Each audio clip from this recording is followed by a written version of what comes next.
hurt myself today to see if I still feel. I focus on the pain, the only thing that's real.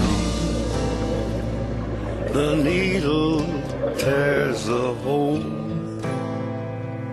the old familiar sting.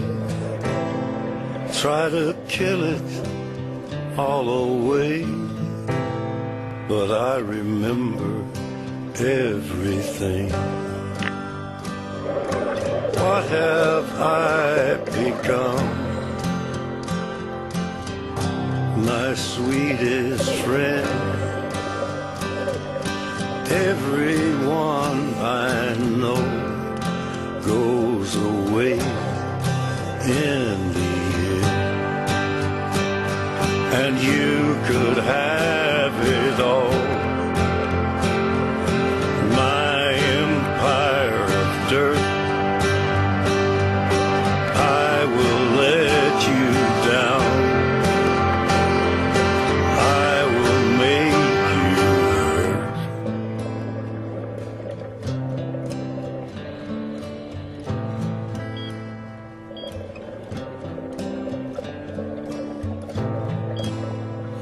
I wear this crown of thorns upon my liar's chair, full of broken thoughts I cannot repair. Beneath the stains of time, the feelings disappear. You are someone else. I am still right here. What have I become? My sweetest friend. Everyone I know goes away in the end. And you could have it all. My empire of dirt, I will let you down. I will make you hurt. If I could start again, a million miles away, I would keep myself. I would find a way.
They hang, suspended in the thickness of the water, like skydivers in freefall. Their almost identical underwater gear makes them look like a SWAT team. They never let themselves forget that water is a hostile environment, not suitable for human life. All of this to be able to enjoy diving to the fullest and to minimize the risk of not being able to make it back to the surface. But many Russian divers have often turned a blind eye to such strict rules. Their recklessness and thrill-seeking behavior have become legendary in the popular diving resorts of Egypt.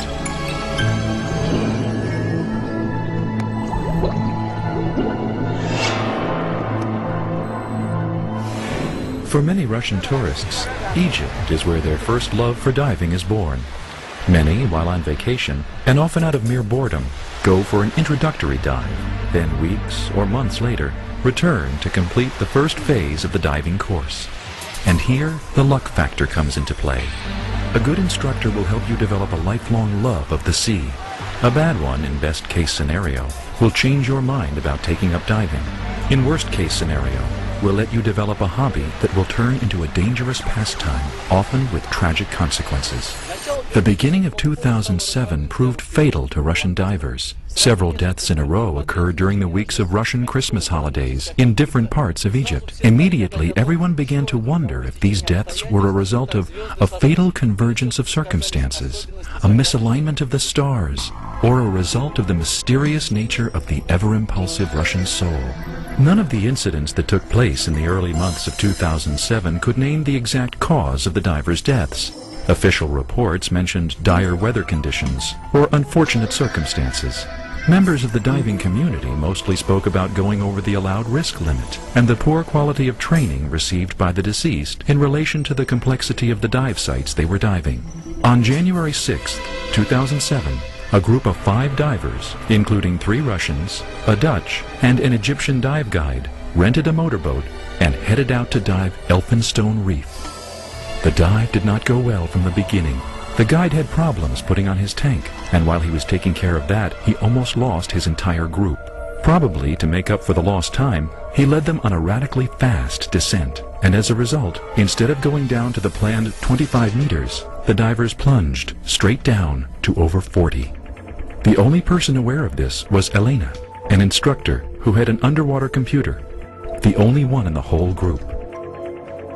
The next predicament came when Michel, the Dutch diver, began to panic. He thought that the inflator valve on his BCD wasn't working, and that he was sinking.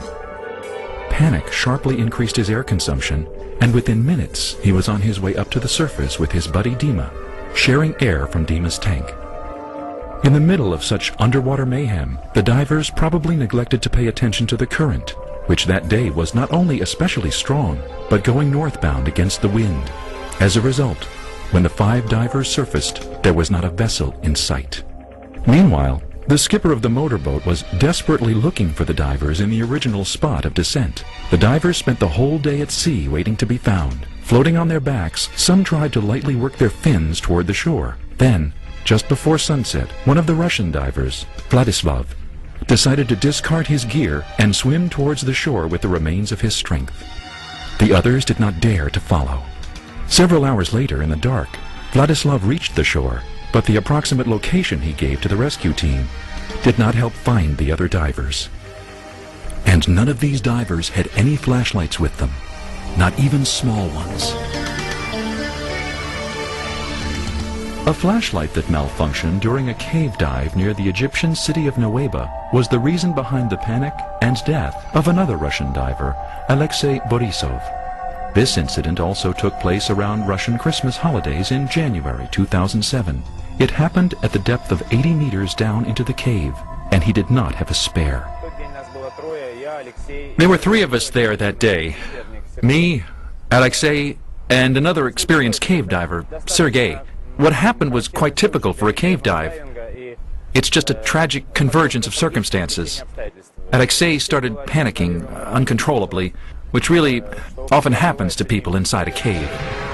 Another Russian diver, Alexander Nikitin died in January 2007 after diving alone to a depth of over 100 meters. This solo diver, as such divers are called, lost his weights while going back up and was literally thrown out onto the surface. He died from severe decompression sickness. In total, 7 Russian divers perished in Egypt just in the first 2 months of 2007. Each of these tragic incidents, with the possible exception of the death of the solo diver, shows evidence of non-compliance with standard diving regulations, or at least signs of being unprepared for handling emergency circumstances. The educational systems are partly to blame for this, because they could not get across to the people the important point that rules must be followed. For example, when the Russian divers disappeared at Elphinstone, that was really very strange. They were completing their advanced open water diver PADI course. The diving circumstances were quite difficult. Everyone who's been to Elphinstone knows that there is a strong current there, especially in the winter. Open water. No bottom to speak of, meaning the slope is very steep. I think the problem here was that the course was being conducted in such difficult conditions. The deaths of Russian divers in 2007 didn't stop at the January and February count. In November, 4 tourists from Barnaul went diving at that same Elphinstone reef spot. Only one made it back to the surface. As soon as he came up to the surface, we asked him where his buddy was. He told us his story, which initially was summed up in 2 sentences. We were going in 2 pairs.